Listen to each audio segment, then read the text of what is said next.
White ഷോട്ടിൽ നിന്നും കഷ്ടപ്പെട്ട് നാവലിലേക്ക് zooming. മഞ്ഞ സോഷ്യൽ മീഡിയ പേജിനെ പൂട്ടിച്ച് നടി പാർവതി ആർ കൃഷ്ണ. സെലിബ്രിറ്റികൾ പുറത്തിറങ്ങിയാൽ ഉടനെ ക്യാമറയുമായി പുറകെ കൂടുന്ന പാപ്പറാസികൾ കേരളത്തിൽ എത്തിയിട്ട് അധികം കാലമൊന്നും ആയിട്ടില്ല. എന്നാൽ ഇതിനുള്ളിൽ തന്നെ നിരവധി കേസുകളും വിമർശനങ്ങളുമാണ് നായികമാരിൽ നിന്നും ഉയരുന്നത്. ചില പ്രത്യേക ആംഗിളുകൾ അസ്വസ്ഥത ഉണ്ടാക്കുന്നു. ഭൂരിഭാഗം പേരും അഭിപ്രായപ്പെടുന്ന ഒരു കാര്യമാണിത്. തന്റെ അനുവാദമില്ലാതെ മോശം രീതിയിൽ ചിത്രങ്ങൾ പകർത്തി അത് അപ്ലോഡ് ചെയ്ത ചാനൽ പൂട്ടിച്ചിരിക്കുകയാണ് നടി പാർവതി ആർ കൃഷ്ണ. അടുത്തിടെ താൻ ചെയ്ത ഒരു ഷൂട്ടിന്റെ BTS വീഡിയോയിൽ എവിടെയോ സ്ലിപ്പായി കണ്ട തന്റെ നേവൽ കാണുന്ന ഒരു വൈറ്റ് ഷോട്ട് വളരെ കഷ്ടപ്പെട്ട് രോമാഞ്ചം എന്ന മീഡിയ അവരുടെ ചാനലുകളിൽ ഇട്ടു.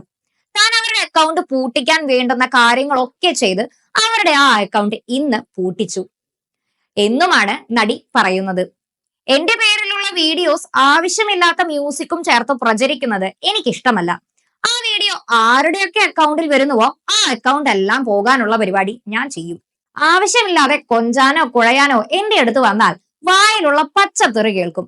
ബാക്കിയുള്ളവർ ഇതിന് എതിരെ എന്തുകൊണ്ട് പ്രതികരിക്കുന്നില്ല എന്ന് എനിക്കറിയില്ല. എന്റെ വീഡിയോയോ ഫോട്ടോയോ ആവശ്യമില്ലാതെ എടുത്ത് അതിൽ കിടന്ന് പണിയാൻ നിന്നാൽ നല്ല പണി കിട്ടും. ഇത് ഭീഷണിയൊന്നുമല്ല, എന്റെ വ്യക്തി സ്വാതന്ത്ര്യം വെച്ച് പറയുന്നതാണ്. ഞാൻ നിയമപരമായി തന്നെ മുൻപോട്ട് പോകും. അങ്ങനെ മുൻപോട്ട് പോയത് കൊണ്ടാണ് ഇന്ന് അവന്റെ അക്കൗണ്ട് പോയത് എന്നും പാർവതി വ്യക്തമാക്കി. ഇത് ആദ്യമായല്ല ഇത്തരം കേസുകളും പരാതികളും ലഭിക്കുന്നത്. നടിമാരുടെ നിരന്തരമായ പരാതികൾ, മോശം അനുഭവങ്ങളും ദിവസേന വന്നുകൊണ്ടിരിക്കെയാണ് ഇന്ന് അത്തരമൊരു ചാനൽ ഒരു നായിക പൂട്ടിക്കുന്നത്.